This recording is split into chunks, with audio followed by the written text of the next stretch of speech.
चलो class start कर रहे हैं।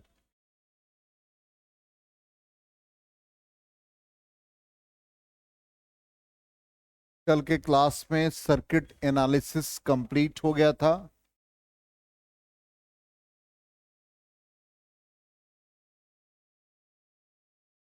एक बार देख लो अपने सब लोग नोटबुक को।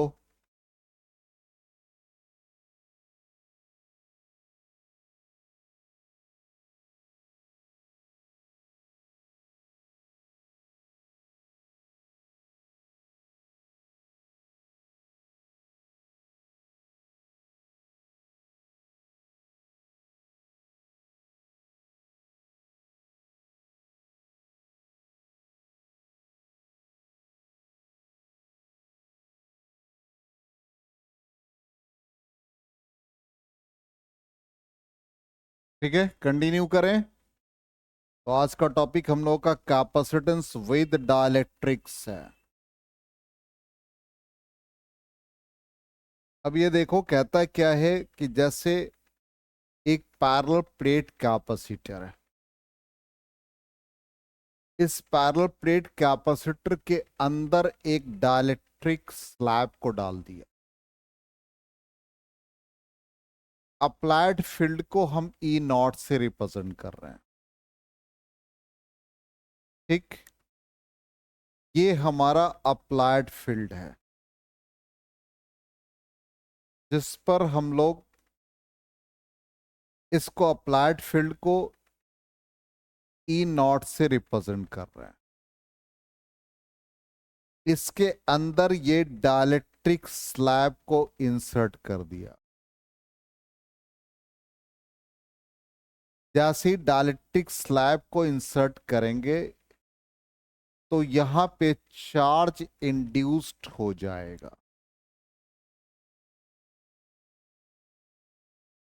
इंड्यूस्ड चार्ज अपोजिट पोलैरिटी को रिप्रेजेंट कर रहा है।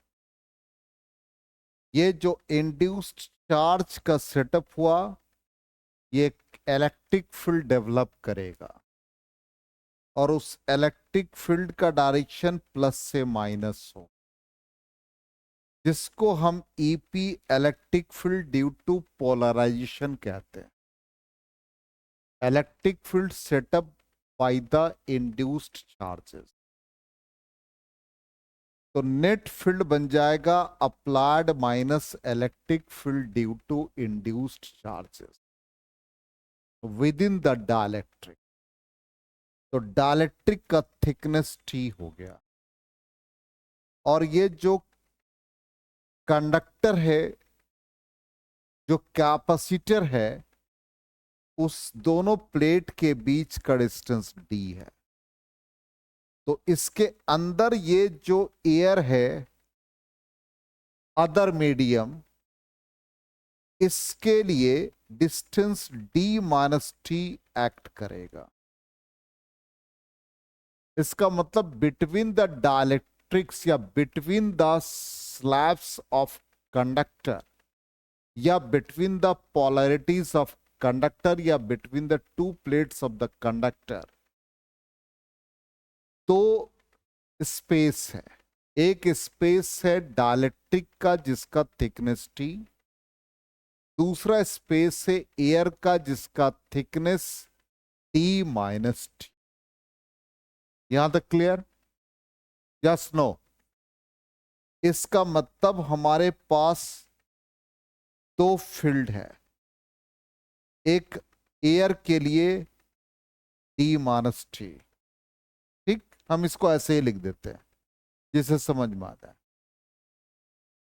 बिटवीन द डाल स्लैब्स एयर के लिए डी माइनस टी और डाई इलेक्ट्रिक के लिए कितना थिकनेस? टी। यहां तक आ गया समझ? क्लियर? 100%। इसको फिगर ड्रॉ करके जैसे हमने लिखा वैसे ही पहले फिगर बनाओ, ड्रॉ करो, तब समझ में आएगा मैथमेटिकली।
कर लिया ड्रॉ सबने?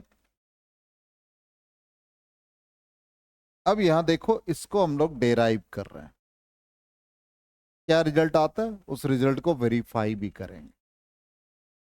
तो ये d माइनस टी और ये t। अब d माइनस टी के कॉरस्पॉन्डिंग एक पोटेंशियल ले ले और t के कॉरस्पॉन्डिंग एक पोटेंशियल ले ले। इसको v1 मान ले, इसको v2। तो नेट पोटेंशियल क्या आ जाएगा? v1 प्लस v होगा। पोटेंशियल और इलेक्ट्रिक फील्ड में क्या रिलेशन है?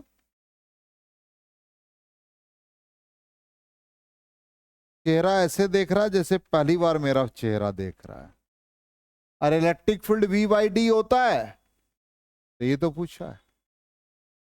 तो v इक्वल टू क्या हो गया? E into D. तो दो ई है, एक एयर के लिए क्या है?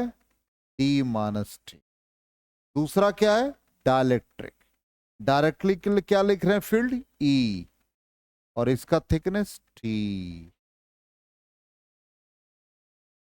आया समझ में? अब ये रिलेशन ऑलरेडी पढ़ चुके हैं। डाइलेक्ट्रिक कांस्टेंट का value E not by E, पढ़े हो ना कि नहीं? नहीं पढ़ा है? अरे ये सब चीज शुरू में पढ़ा है। एफ नॉट बाई एफ के, ई नॉट बाई ई के, वी नॉट बाई वी के। तो ई का वैल्यू क्या आ गया? ई नॉट बाई के। ई नॉट कॉमन ले लें, क्या बन गया? T minus T plus T by k. Yes no? Electric field between the plates of the capacitor कितना होता है?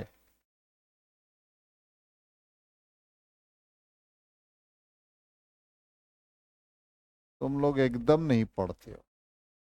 अरे सिग्मा बाई एप्सिलॉन नॉट। तुम लोग की हालत बहुत खराब है। Sigma by epsilon not. ये d minus T plus T by के हुआ। सिग्मा को क्या लिखते हैं? Charge upon area. वो भी नहीं आता है, बताओ। बारिश भी नहीं हो रही जो बोले चुल्लू भर पानी में चले जाओ। होगा? सिंपल है। सिग्मा को चार्ज अपॉन एरिया लिख दिया, पोटेंशियल मिल गया। क्या निकालना है? कैपेसिटेंस।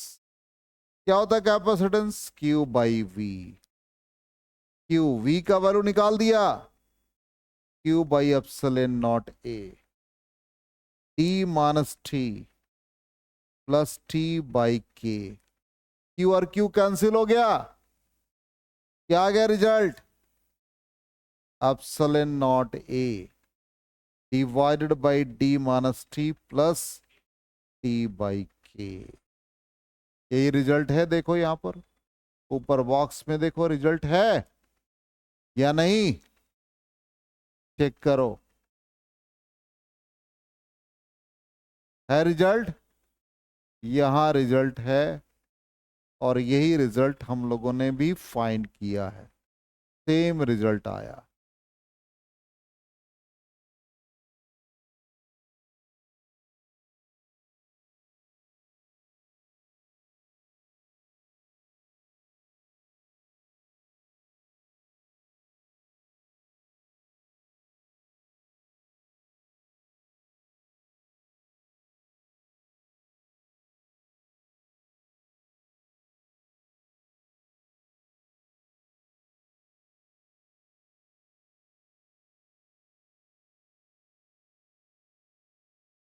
हो गया? नोट कर लिया?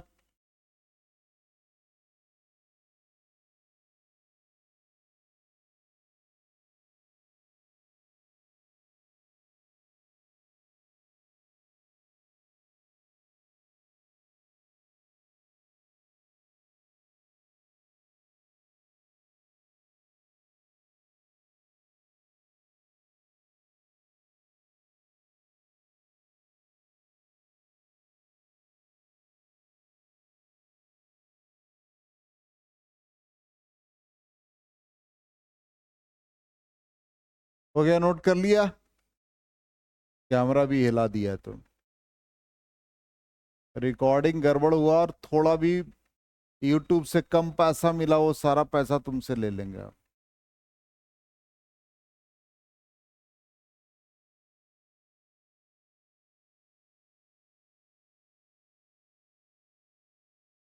हो गया, कैपेसिटेंस विद डाइलेक्ट्रिक स्लैब का ये एक्सप्रेशन आ गया।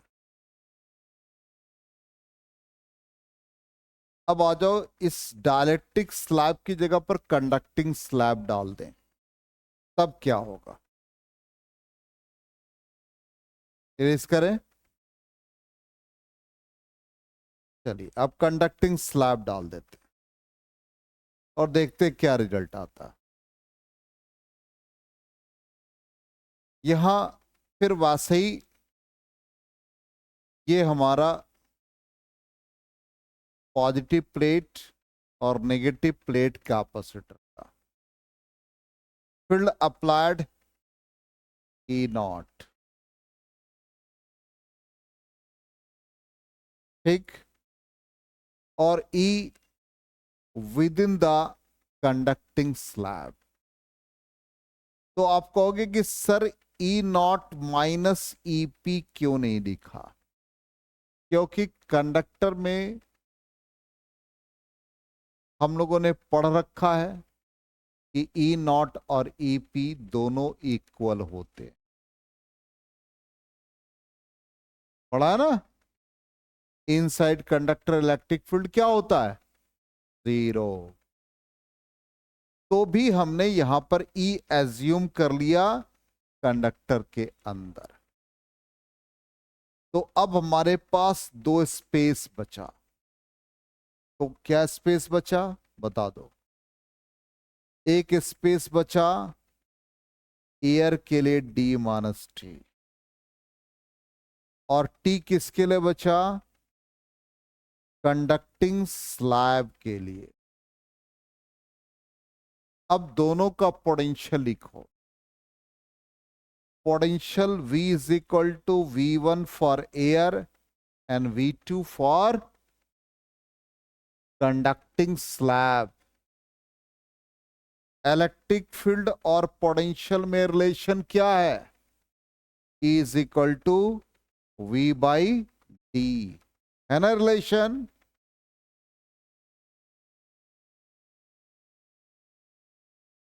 है। तो V1 को क्या लिखोगे? E not D-T। V2 को क्या लिखोगे? A into T. But E inside conductor क्या होता है? 0। इसलिए फाइनली क्या बचेगा? E not D-T, E 0।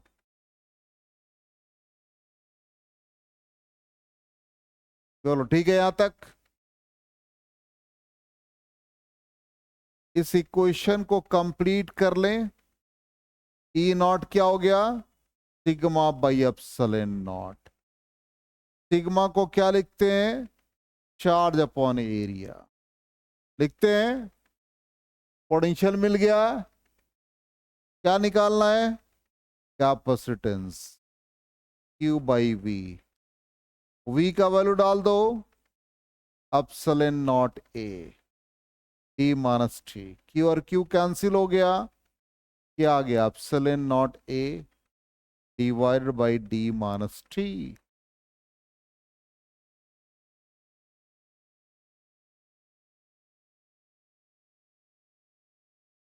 देखो यहां पर रिजल्ट है, ध्यान दो, रिजल्ट है। C is equal to epsilon naught A by D-T। और यहाँ हम लोगों ने भी जो रिजल्ट निकाला है वो भी सिमिलर रिजल्ट है।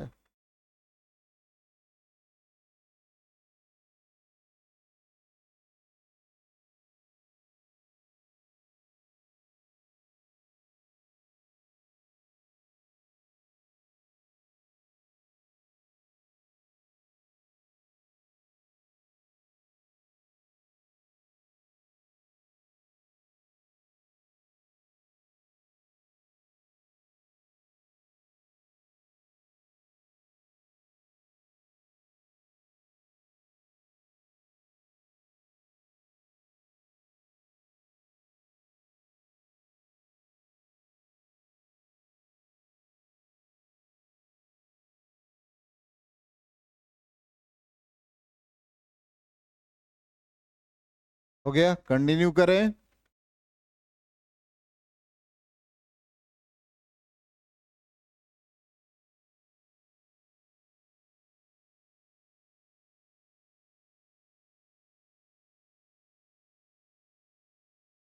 अब आ जाओ, नेक्स्ट देखो क्वेश्चन है,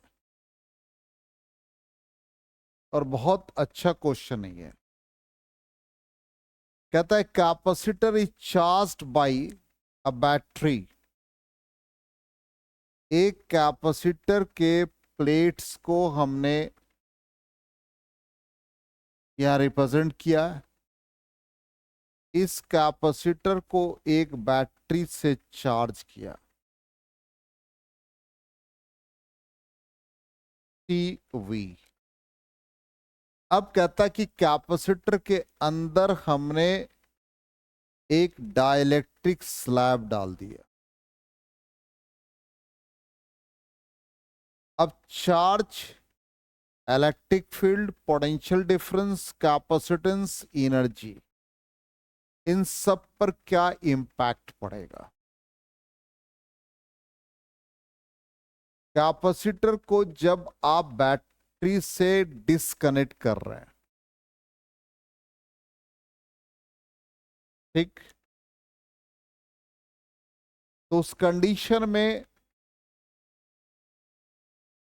दिमाग में ये बिठा लेंगे कि चार्ज रिमेन्स कांस्टेंट।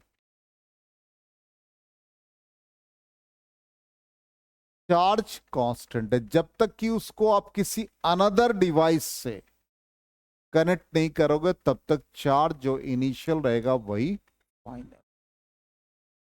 ठीक है, इसका मतलब इनिशियल चार्ज क्यू नॉट और फाइनल चार्ज सेम रहेगा। तो ये हमारा आंसर आ गया, charge Q dash is equal to Q, initial बराबर फाइनल। ठीक है, अब जब हम डाइलेक्ट्रिक डालते हैं तो कैपेसिटेंस इंक्रीज करता है। ये ऑलरेडी पढ़ चुके फॉर्मूला में कि capacitor in the medium is k times of capacitance in the air, इसलिए कैपेसिटेंस के टाइम्स हो जाएगा। मिल गया आंसर? क्लियर? डाइलेक्ट्रिक डालने से इलेक्ट्रिक फील्ड, पोटेंशियल में ये रिलेशन आता है। इसका मतलब इलेक्ट्रिक फील्ड का वैल्यू ई नॉट बाई के, इलेक्ट्रिक फील्ड डिक्रीज कर जाएगा। मिल गया? इसी रिलेशन को कैरी करें तो V is equal to V naught by K, potential भी डिक्रीज कर जाएगा। मिल गया? एनर्जी का फॉर्मूला क्या होता है? Half C V square. C क्या बन गया? के टाइम्स इनिशियल का। वी क्या बन गया? V naught by K. Solve करो, क्या बना? 1/k 1/2 T naught V naught square. इसका मतलब इनिशियल पोटेंशियल एनर्जी में के से डिवाइड, इसलिए एनर्जी भी चेंज कर गया, एनर्जी डिक्रीज कर गया। तो ये तो रिलेशन आ गया। मान लो हमसे पूछा गया कि कौन बढ़ा कौन घटा, तो charge remains unchanged, electric field decreases, potential difference decreases, capacitance increases, potential energy या energy stored decreases। आया समझ में? Yes no? अरे बोलो, चलो नोट करो।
हो गया, नोट कर लिया। चलो नेक्स्ट क्वेश्चन पे आ जाएं।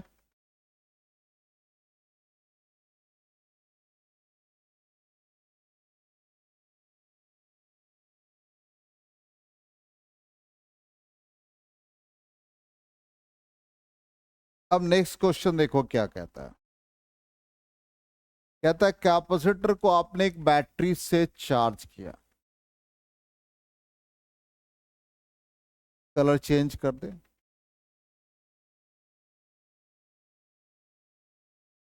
इसको सप्लाई से कनेक्ट कर दिया, वी से। अब कहता है कि इसको डिस्कनेक्ट करके कहता है कि बैटरी रिमेन्स कनेक्टेड। मतलब बैटरी से डिस्कनेक्ट नहीं कर रहा, बैटरी उसी में रहने दे रहा है। तो जब बैटरी रिमेन्स कनेक्टेड, क्या मतलब हो गया? बोलो। बैटरी का पोटेंशियल कितना? V। इसका मतलब क्या कंक्लूजन निकला? Potential remains constant. इसका मतलब V नॉट के बराबर। No change in potential. तो जब पोटेंशियल चेंज नहीं करेगा तो इलेक्ट्रिक फील्ड भी रिमेन्स अनचेंज। तो ये दोनों कांस्टेंट आ गया। क्लियर? अब आ जाए चार्ज। तो पहले कैपेसिटेंस आ जाए, डाइलेक्ट्रिक डाला हुआ है तो कैपेसिटेंस तो भाई के टाइम्स होना ही है। चार्ज क्या हो गया? Q dash is equal to, charge और कैपेसिटेंस में क्या रिलेशन है? T dash V dash. T dash means K C not, इसको सी डैश कर दो, वी डैश कर दो, ई डैश कर दो, तो के सी नॉट हो गया। वी डैश का वैल्यू कितना? V naught. तो क्या आ गया? के सी नॉट वी नॉट। इसका मतलब चार्ज क्या हो गया? इंक्रीज कर गया के टाइम्स। चार्ज इंक्रीज कर गया के टाइम्स। चार्ज मिल गया, कैपेसिटेंस मिल गया, इलेक्ट्रिक फील्ड मिल गया, पोटेंशियल मिल गया। अब आ जाओ एनर्जी, यू डैश। क्या formula? Half C dash V dash square. C dash कितना मिला? K C naught. V dash कितना मिला? V naught. हो गया। के बाहर कर दो, half C naught V naught square. ये एनर्जी कब का है? इनिशियल। एनर्जी बढ़ गया कि घटा? बढ़ गया के टाइम्स। देखो सारा रिलेशन आया। कैपेसिटेंस के टाइम्स, चार्ज के times, potential unchanged, intensity unchanged, energy के times of the initial.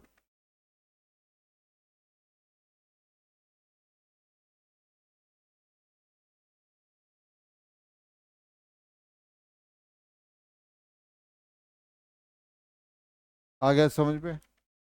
Yes no?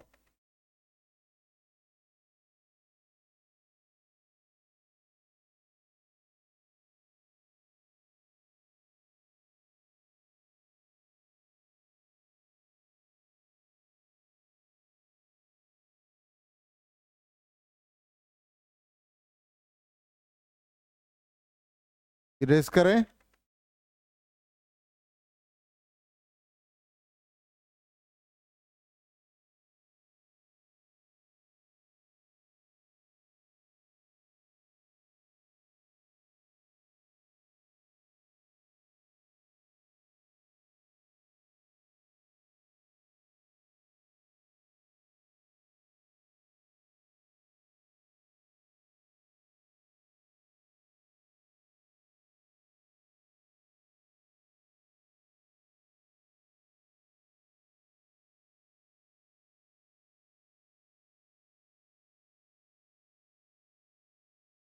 हो गया। चलो अब आ जाओ नेक्स्ट क्वेश्चन। अब ऐसा क्वेश्चन मिलेगा, कहता है calculate the capacitance of capacitor filled with dielectrics. इस तरह से डाइलेक्ट्रिक स्लैब को डाला गया है और इसका कैपेसिटेंस फाइंड करना है। अब इसको सॉल्व कैसे करते हैं, ध्यान दो। इसको बिल्कुल 90 डिग्री पर आप घुमा दो, ऐसा बन जाएगा ए और बी। इधर बन गया K1 डाइलेक्ट्रिक और ये K2। इन दोनों के बीच का इनिशियल सेपरेशन D था, तो ये D/2 ले लेगा और ये D/2 ले लेगा। ये जो प्लेट का एरिया है इसमें कोई चेंजेस नहीं, एरिया रिमेन्स अनचेंज्ड। इसका मतलब K1 के लिए एक कैपेसिटर और K2 के लिए एक कैपेसिटर हो गया। दोनों कैपेसिटर क्या चीज में कंबाइंड हो गए, series. C1 C2 divide by C1 plus C2। Capacitance का फॉर्मूला विद डाइलेक्ट्रिक क्या है, K times epsilon not A/D। C1 का वैल्यू क्या आ जाएगा, K1 एप्सिलॉन नॉट A, और इसको कितना मिलेगा, D/2 सेपरेशन। T2 क्या मिलेगा बता दो, K2 epsilon not A D/2। ये वैल्यू डाल दो और सिंप्लीफाई कर दो। K1 epsilon not A D/2, K2 epsilon not A D/2 divided by K1 epsilon not A D/2 plus K2 epsilon not A D/2। चलो सॉल्व करके देखो क्या आता है, क्विक,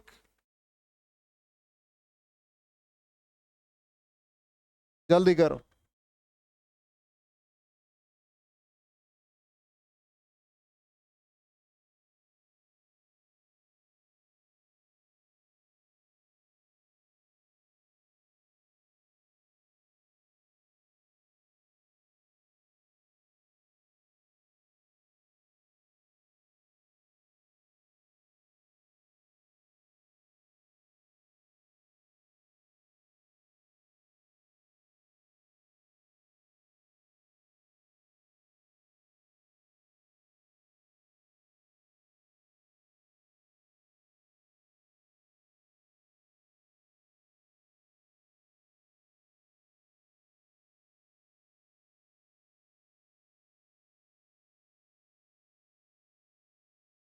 नहीं हुआ सिंप्लीफाई,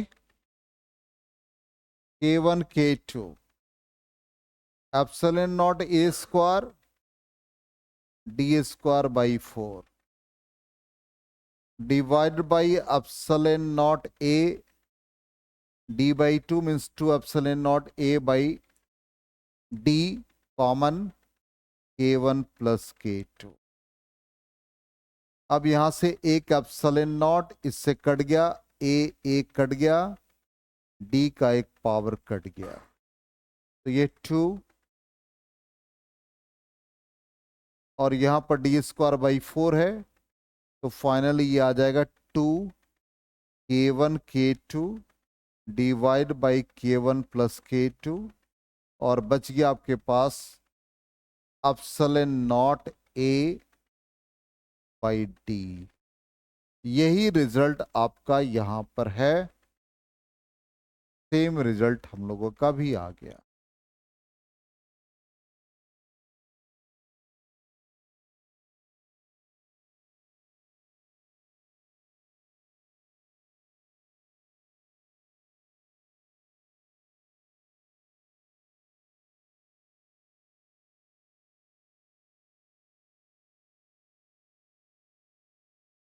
हो गया।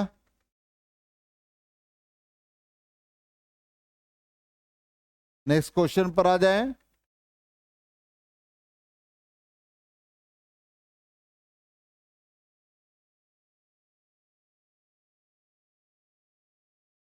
जल्दी करो।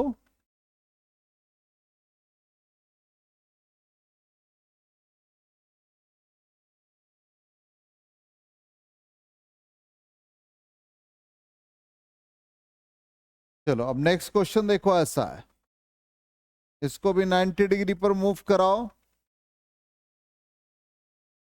तो ऐसा डाइलेक्ट्रिक बन जाएगा। बन गया। बीच में एक लाइन ड्रॉ कर दो। ये तुम्हारा K1, ये K2।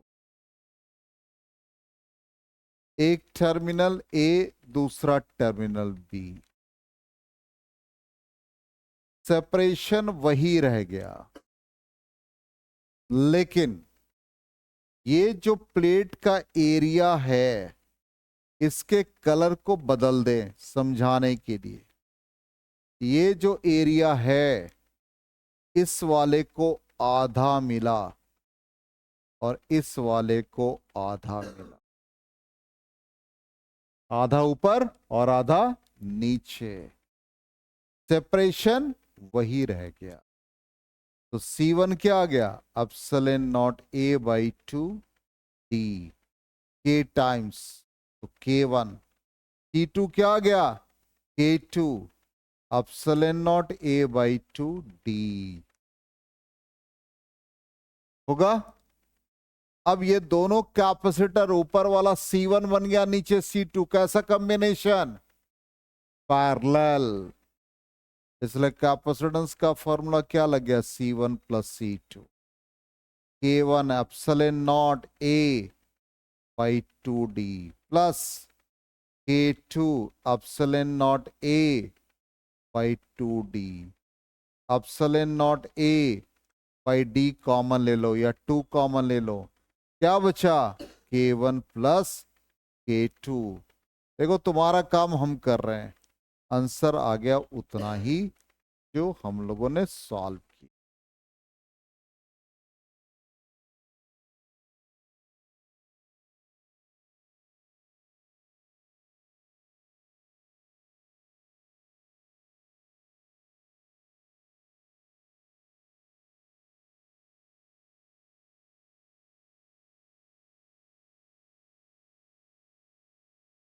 हो गया। नेक्स्ट क्वेश्चन पे आए। अब ऐसा कॉम्बिनेशन दे रखा, ध्यान दो, ऐसा कॉम्बिनेशन दे रखा है, फिर इसको वैसे ही आप ड्रॉ करेंगे, इसको वैसा ही ड्रॉ करेंगे।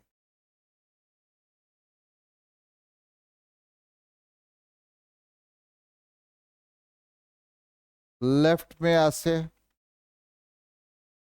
फिर ऐसे, फिर ऐसे। गौर से देखो, अब K1 के बाद ऐसे दे रखा है, ये K1 है, ऊपर K2 है, K3 है, AB। यस नो बोलो। इसको एरिया कितना मिला? जल्दी बताओ। K1 को उतना ही एरिया मिला। सेपरेशन कितना हो गया? D by 2। यहां सेपरेशन D बाई 2, लेकिन K2 को एरिया कितना मिला? A by 2। K3 को एरिया कितना मिला? A by 2। अब का कॉम्बिनेशन आ जाओ, ऐसे एक कैपेसिटर और दो ऐसे, ये C1, ये C2, C3, क्या बन गया कॉम्बिनेशन? जल्दी से बता दो। पैरेलल। इसका मतलब ये C1 और ये C2 प्लस C3 दोनों सीरीज में, तो C1 into C2 plus C3 divide by C1 plus C2 plus C3, yes no?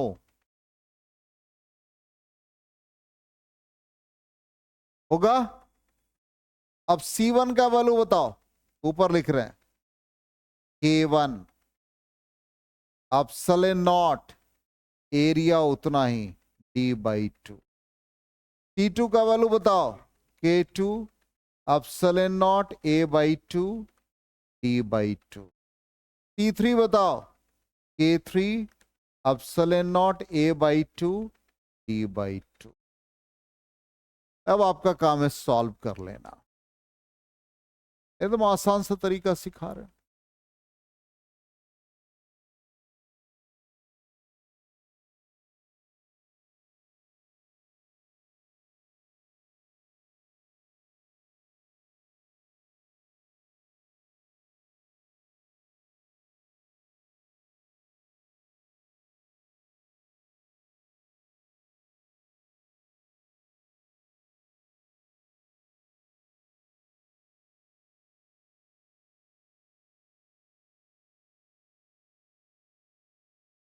हो गया? आंसर आ गया? चलिए, आ ही गया। तो ये हम लोगों का आंसर है।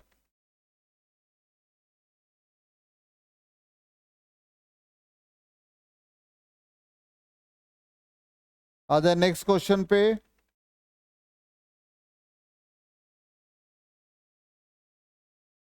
अब बताओ इसमें क्या होगा, एकदम इजी है, जल्दी बताओ।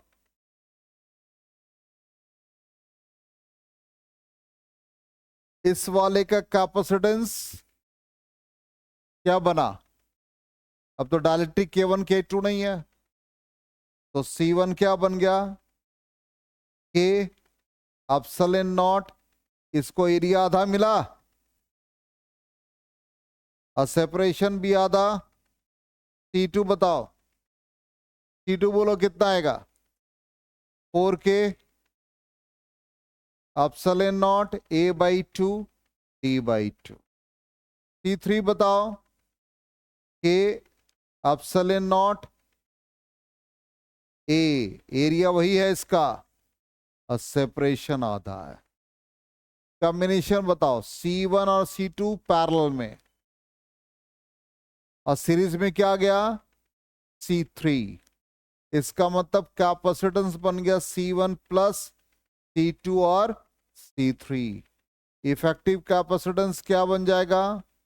C1 plus C2 into C3, C1 plus C2 plus C3।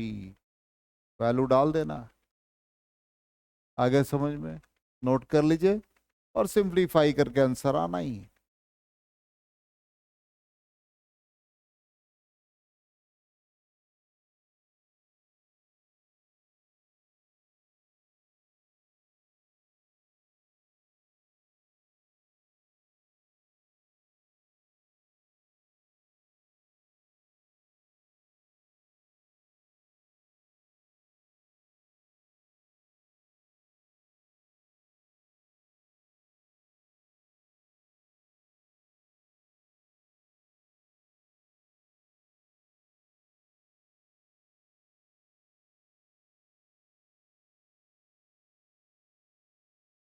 तो ये बार बार ये जो डिजिट आता है इसको रिमूव करने का देखते हैं मेथड क्या होता है।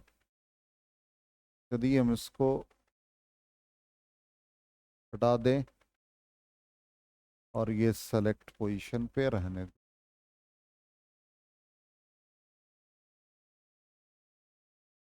हाँ चलो यही तरीका है, चलो हो गया, आ गया, नोट कर लिया।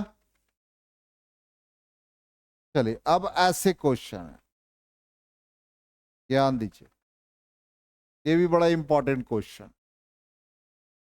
अब यहां पर डायलेक्ट्रिक स्लैब ना देके प्लेट्स दे दिया है, ठीक। अब प्लेट्स डायलेक्ट्रिक का नहीं है, इनफैक्ट यहां पर क्वेश्चन में दे दिया अंदर एयर है, नॉट डाइलेक्ट्रिक, ओनली प्लेट्स दे रखा, या आप कह सकते कंडक्टिंग रॉड है, और कैपेसिटेंस निकालना है। तो इसका पोटेंशियल हम ए का प्लस ले दे तो ये भी प्लस, और बी का नेगेटिव ले ले तो यहां नेगेटिव, ये भी नेगेटिव, ये भी पॉजिटिव। कितने प्लेट्स बन गया, कितने कैपेसिटर बने, देखो चेक करो। एक, ये प्लस माइनस मिलके एक कैपेसिटर बनाया, ध्यान से देखो। अब इसका बीच में माइनस से ही कनेक्ट है, माइनस से ही आप दूसरे में जा सकते हो। इसका मतलब दोनों कैपेसिटर क्या चीज में आ गए, तो C प्लस C, दोनों एक ही टाइप का प्लेट से या एक ही टाइप का ये डिवाइस है, या आप कह सकते हो रॉड है या प्लेट है, दोनों का सेम वैल्यू। बीच में क्या डाला है, एयर। एयर जब डालते हैं तो कैपेसिटेंस क्या होता है, epsilon naught A by T, epsilon naught A by T, यही आंसर आ गया। कितना इजी है बताओ तो।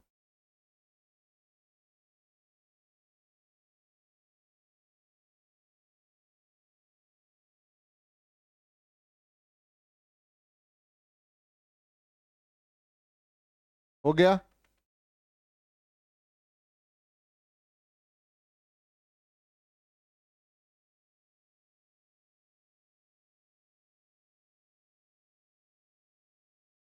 इरेज करें या नेक्स्ट क्वेश्चन पे आ जाए।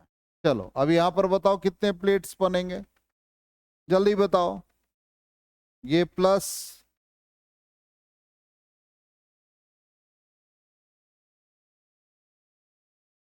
ठीक, ये वाला माइनस बना, यहां भी प्लस, यहां माइनस, फिर माइनस, फिर प्लस, कितने प्लेट बन गया, तीन। ये मिलके एक कैपेसिटर बनाया, फिर इसके नेगेटिव से दूसरा कैपेसिटर, फिर इसके प्लेट से तीसरा कैपेसिटर। तो तीनों कैपेसिटर क्या चीज में आ गए, पैरेलल में। तो सी इफेक्टिव क्या बन गया, 3C, 3 epsilon naught A by D, यही आंसर आ गया। जितने कॉम्पिटिटिव क्वेश्चन थे सारा डील कर दिया, सब आया हुआ एग्जाम में।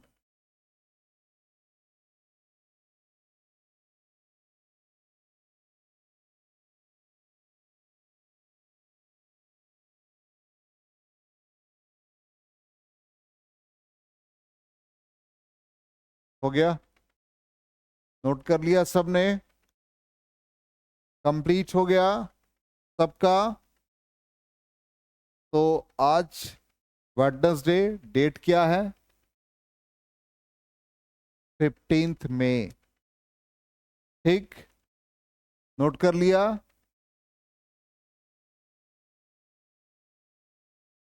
रौनक जी आज कितना तारीख है, और तुम हमको घुमा रहा है इतने दिनों से।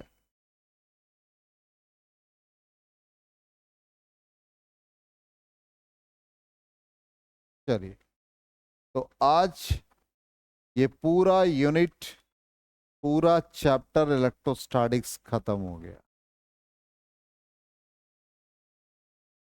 जो सबसे बड़ा हमारा हर्डल था। और टाइम ड्यूरेशन देखिए, अब आपका जो नेक्स्ट चैप्टर है, जितना आपने टाइम दिया उसका आधा भी नहीं लगेगा। इस ड्यूरेशन में आपके अब 3 चैप्टर बनेंगे, इतना ही ड्यूरेशन। अब आपके आपकी रिस्पॉन्सिबिलिटी बढ़ रही है, सारे क्वेश्चंस पेंडिंग है आपके, होमवर्क हम चेक करेंगे,